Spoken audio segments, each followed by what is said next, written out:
This is for Mike again. I'm sorry you're getting hammered with the questions. Just thinking around that, the immersion in water, you know, we know that can have an impact on the stroke volume anyway, with that central shunt of fluid to the cavity. I suppose it's going back a little bit to the sauna hypothesis. You know, have you compared to see if there's a difference? You know, there's a mechanical change. Is that continued, or are you just looking at the blood plasma? And I suppose the other thing to think about is, you talked a little bit about the temperature of the water. You know, how much does that water absorb some of the body temperature as well, and the effect that has on, as opposed to being in a sauna where you don't get that physical contact? So the hydrostatic pressure of water is something that we did consider. We actually got criticised at review for our control group not doing temperate baths. But I mean, 5 weeks of 5 times a week of sitting in the bath and then asking them to come back in the control period and sit in a sort of lukewarm bath. We decided not to go that route. Our main question was, does passive heating work? And we felt we could answer that with a control group. But you're right, the hydrostatic effects of water will have an impact. That in itself, as a temperate stimulus, can cause an expansion of plasma volume. I don't think it would be significant enough.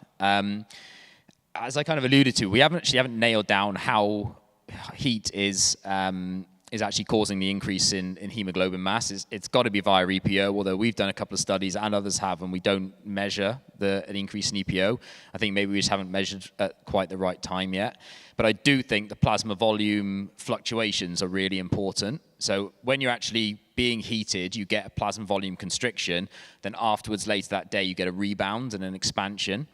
That process needs sodium reabsorption, will be an energetically demanding process within the kidney and will lower the PO2 of the kidney, and so that could be part of the sensing those shifts in plasma volume. So I think they're important. Hydrostatic pressure will have an impact, but I don't think it would alone. I guess the way to do it would be to compare swimmers versus runners maybe, and we might get the answer. Hi, another question for Mike. Hi. Sort of along the physiology lines, like we've talked about. To my understanding, the hematocrit in altitude acclimatized athletes will increase because you don't have that same expansion in plasma volume, but the hematocrit in the temperature acclimatized athletes will remain the same. Do you think there's be any difference in thrombotic risk between the two populations given the change in hematocrit? I'm not a doctor. I don't know about thrombotic risk. The change in hematocrit would be relatively mild. So when we first get exposed to high altitude, we actually get that reduction in plasma volume that causes a hemo concentration, which improves the oxygen carrying capacity of the blood. So it's kind of seen as part of the adaptive response.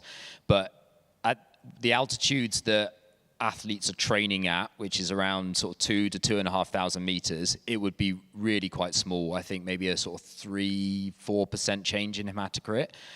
I also then I'm not aware of any kind of increased risk of clots and things. But as I said, I'm not a physician. I'm a PhD, so I don't feel qualified to answer that question. Question for Kelly, please. I really enjoyed your talk, and I was just wondering if you could comment a little bit about data for runners in the sort of perimenopause and menopause period. I suspect that's a talk in itself, but just a few general comments and any advice. No, absolutely. That's a really great question. And a lot of our research has actually gone into perimenopause and postmenopause at the minute. So that study that I presented on invisible sportswomen, where we showed 6% of the research was done exclusively on females. Out of that 6%, 9% of that is on perimenopausal or postmenopausal women. So you can see we've got quite a big data gap there. So I wouldn't be able to comment exactly on, endurance performance for perimenopausal women just because of lack of data. What I would say is a lot of the tendencies now are where we're shining a light on things like the menstrual cycle, hormonal contraception, perimenopause. There's a tendency now to go the opposite way and think everything has to be very female specific, so menopause specific workouts. and everything else in between. Generally speaking, basic training principles largely benefit everyone across the whole lifespan, and there's no need really for, it's more of an advertising strategy in terms of everything else than an actual physiological difference or need. One thing I would say, just to add to that, is the environment might be different. So things like perimenopausal, postmenopausal conditions around symptoms or kind of how they might want to engage in exercise might be slightly different across the lifespan, and it's more about environment and those perceptions rather than physiologically. But hopefully that answers your question. We need a lot more data, which is hopefully coming. Hello, yeah, my question is also for Kelly. You've kind of mentioned it slightly with your answer there, but my question was regarding PCOS. We know that there's the 3 criteria. If there wasn't a difference in androgens, do you think that, considering that, natural menstrual cycle already has such fluctuations with hormone levels and irregularities or differences in lengths of menstrual cycle, could you have them PCOS and then people without PCOS within the same category in research, or do you think there should still be a distinction between the two?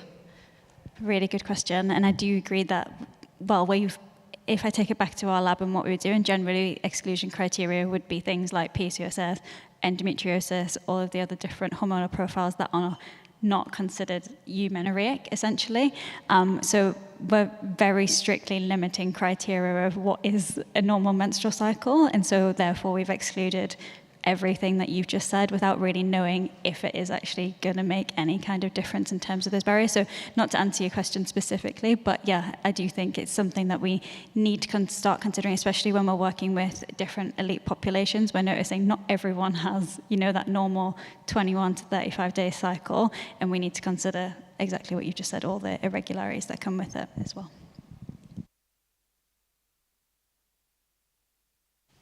Hi. Thank you, Kelly. Your talk was very interesting. I'm a GP and work quite closely with quite high-level amateur athletes, particularly in endurance.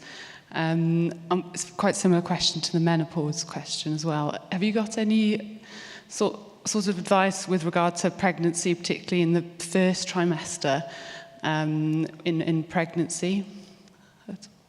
Really good question. I have not worked with pregnancy and postpartum, so I'm not going to answer the question because I'm not an expert in that area at all. But if you look at work from Margie Davenport in Canada and all of those guidelines, she'll be able to, definitely give you some advice there. Hello, Chris. A question for Dr. Nishan. Have you noticed in the younger generations that tend to abuse and use more SARMs instead of the steroids? And have you seen that in your clinical practice yet? Yeah, so selective androgen receptor modulators are becoming more easily available.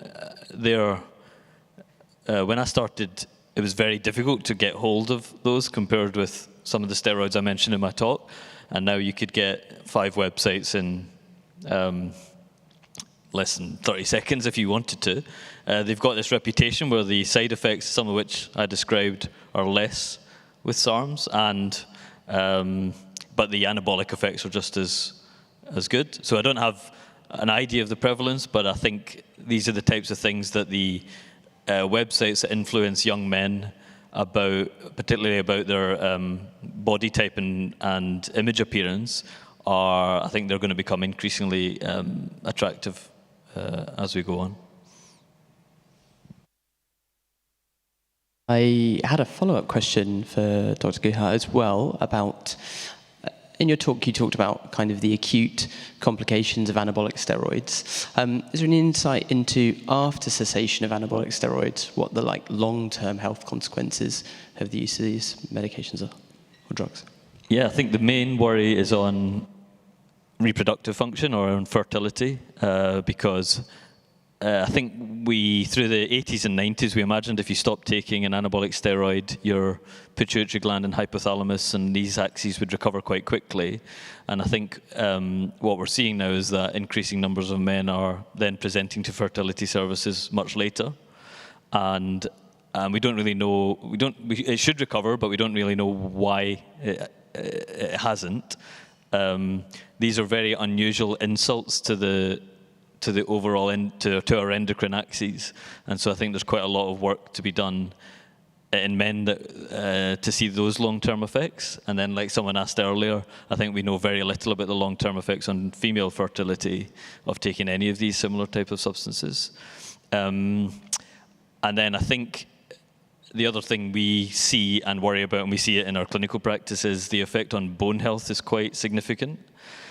Taking anabolic steroids for months, people take it for even for a few years in their 20s, can show a significant drop on their peak bone density, which then leads to later problems with low bone density, long-term osteoporosis and fragility fractures. And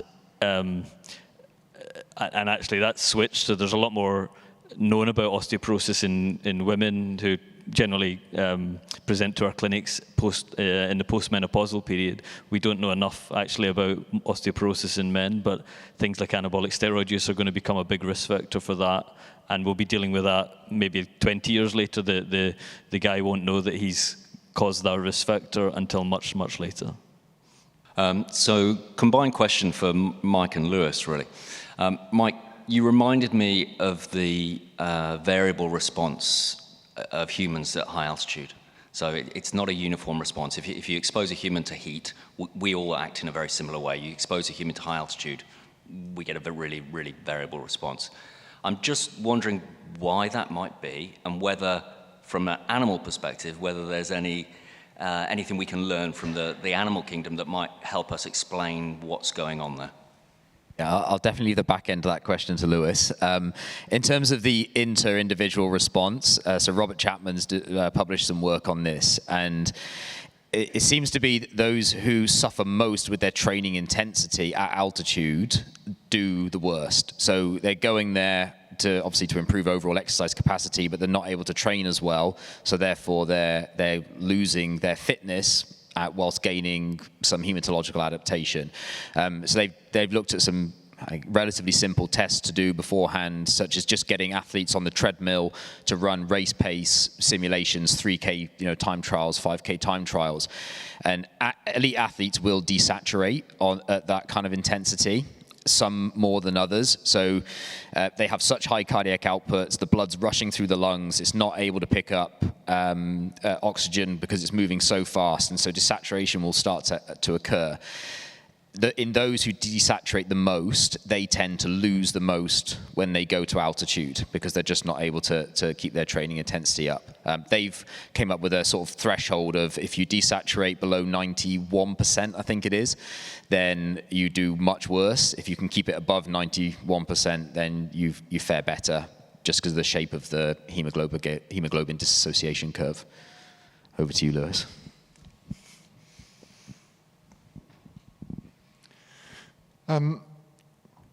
Some animals, enviably, are able to adapt to exercise without putting any effort in, without training. So, for example, some geese species will migrate long distances, and some of them, as we were discussing previously, actually, at relatively high altitudes. So not only are they going a long way and working hard if they're flapping, but also doing that in relatively low oxygen environments. Now, they'll spend, so for example, bar-headed geese. So they'll spend many months on the ground, not really doing that much, wandering around, if that. Certainly not using their pectoral muscles a great deal to flap.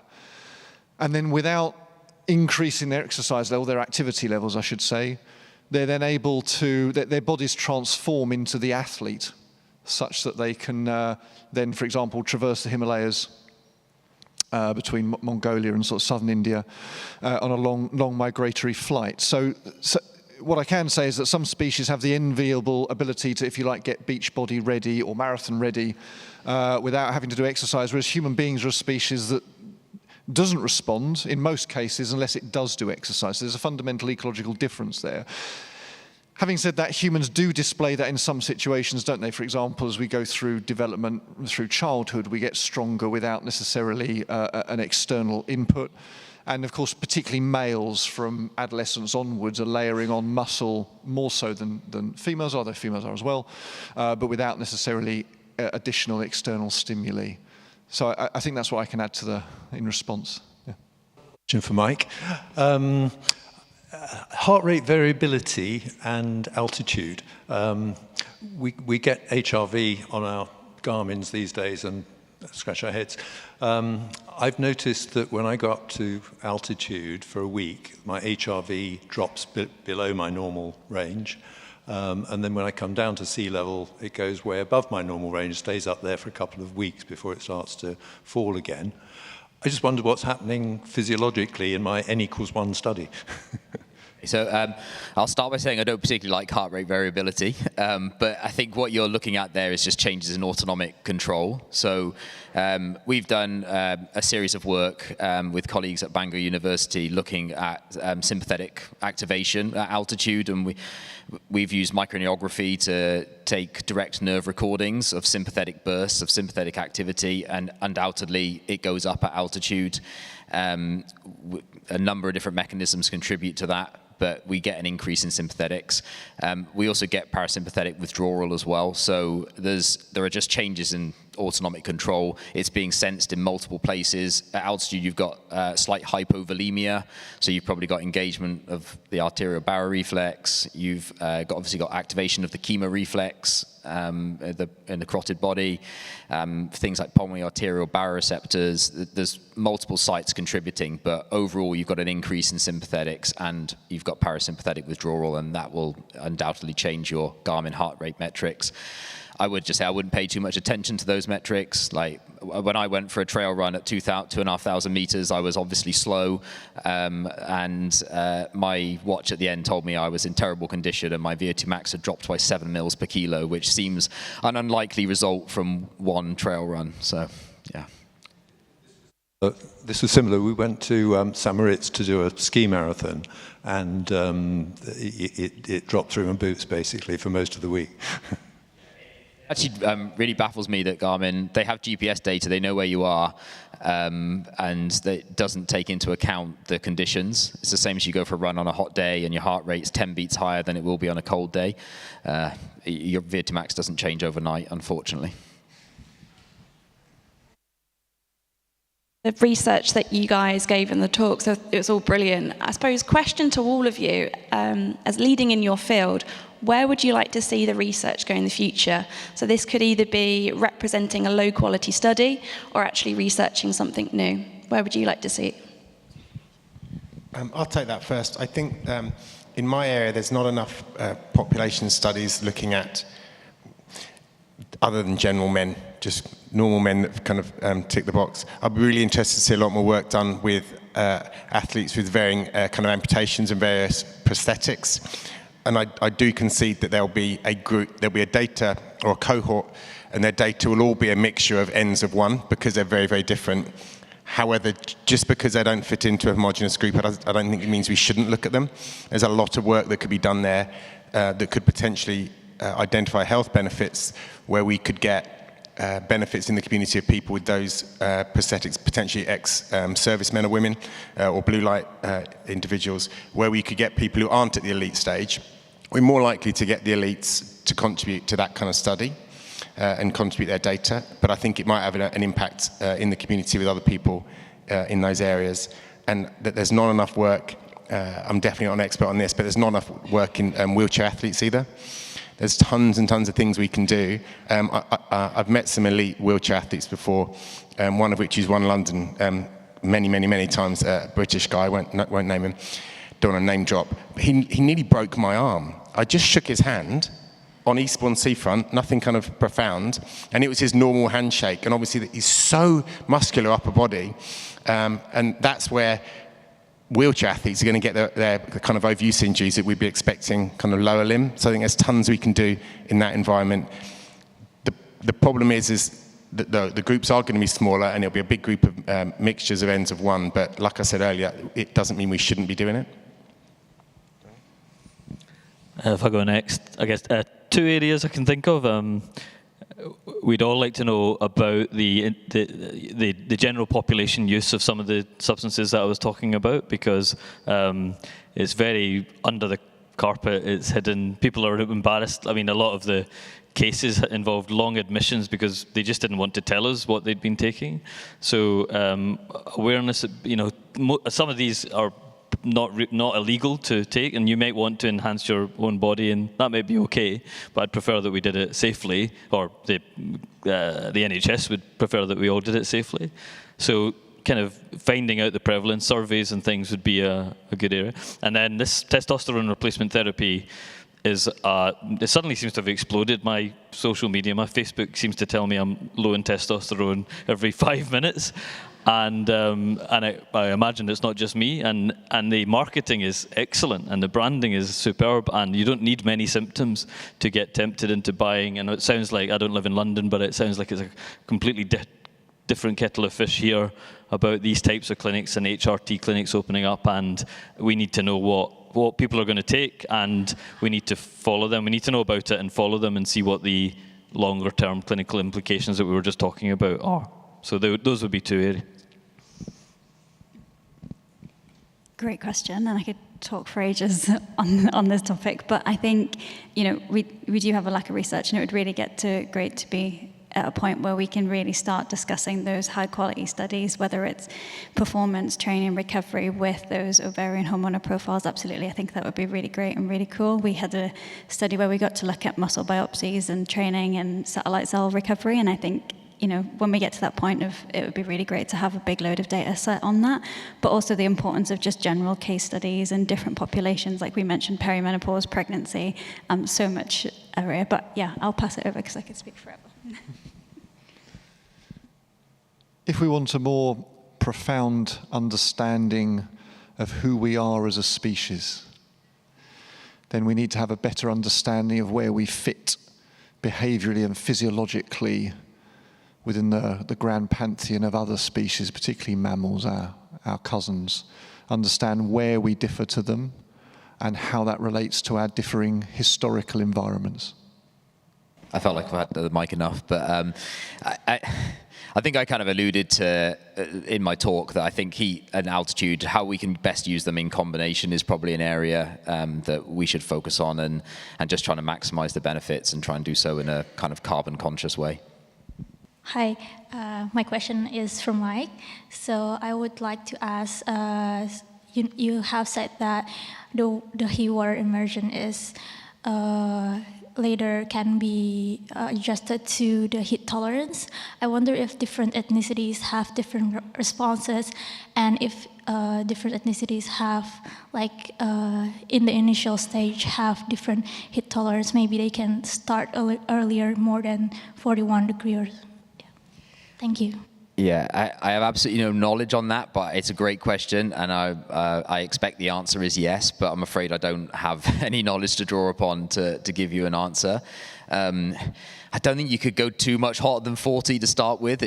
Skin temperature is 33, core is 37, 40 feels hot when you get in. So there's going to be I guess that's perceptual, skin temperature is different to our thermal comfort and thermal tolerance. But it might be that they are basically already adapted in some way, and then we've got less to add maybe in those populations. But super interesting question, and yeah, I don't know the answer. But I think looking at things like that, and like the question we had around sex differences in the response, is something that we really need to look into a little bit more.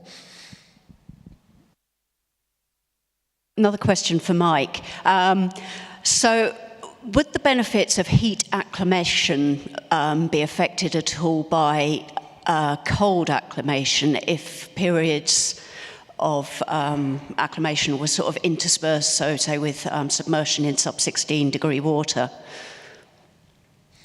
I don't know much about cold either. I know that our capacity to adapt to cold is very small compared to our capacity to adapt to heat. So we don't have the same kind of suite of physiological responses that take place over a number of days and weeks that increase our tolerance to cold. There's not a lot more that we can do than trying to hide our blood in the center and get it away from the periphery and shivering. There are things that can happen, and some people do seem to have an incredible ability to sustain low body temperatures.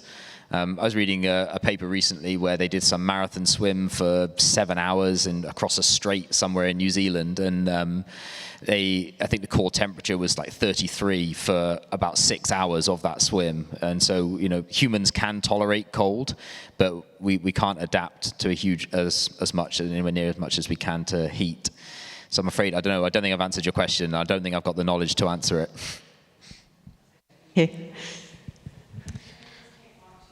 If that's okay.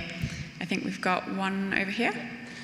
Hello. Hi. I've got a question for Dr. Mitchell. So as a physiotherapist, I can definitely speak to some of the things you're saying about load management and things like that as conversations I have to have with patients quite regularly about load management. Now, some evidence sort of talks about like a 10% rule in terms of increasing running distances week to week when you're in a training block. Is there anything that you could speak to about that, or is it more sort of patient-centered based on presentation and things like that? Yeah, good question. The textbooks and journals will say 10%, but as I said in the presentation, everyone's coming at it from a different base. Whether your fitness is including adequate strength to kind of make the change of the 10%. If you're carrying something from the previous block of running where you're making the 10% regardless, because you just feel like if you don't do that, the thing you downloaded off the internet or the runner downloaded off the internet won't get them to 20-ish, 22 miles prior to the marathon.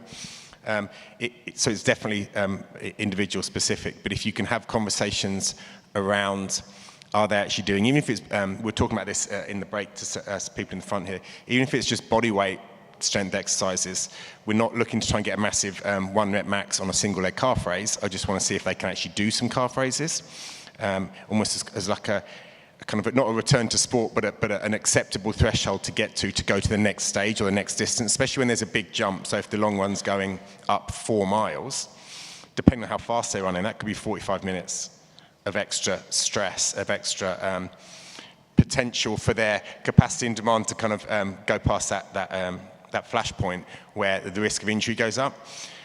It's definitely different to people of different ages as well.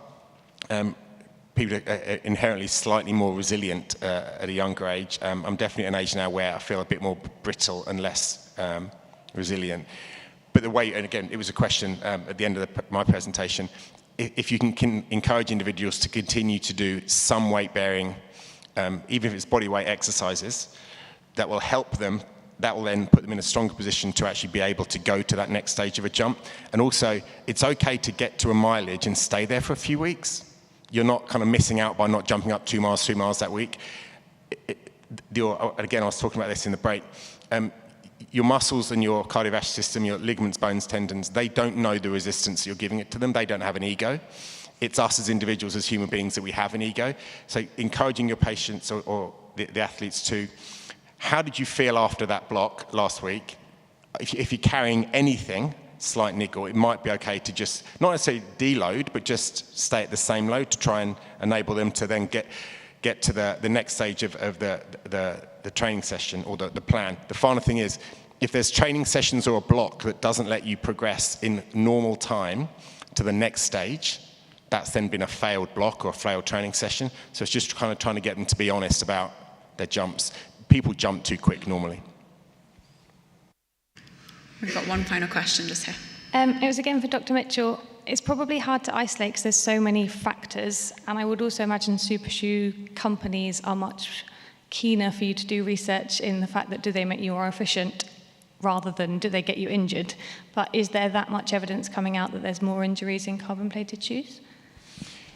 Yeah, so we don't have really, really big population studies yet, but talking to clinicians and talking to individuals who are working with elites, we are seeing if the adaptation phase isn't appropriate to move from a standard running shoe into the carbon plated, we are seeing those kind of stress responses, more forefoot loading, and obviously a reduction in kind of calf loading.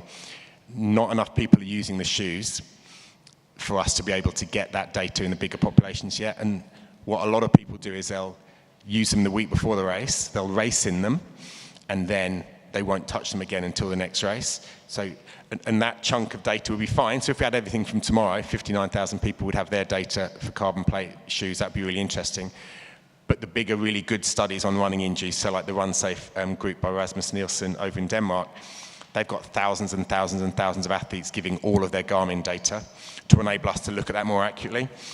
It will happen soon because that group in Denmark are encouraging people now to actually give much more detail on their choice of footwear for those runs. So it is going to be possible. It's just going to take a little bit of time. And also they're quite expensive, so a lot of people can't actually afford to take that step just yet. Perfect. Sorry to cut off the last few questions, but if we could all just give a final round of applause to our speakers.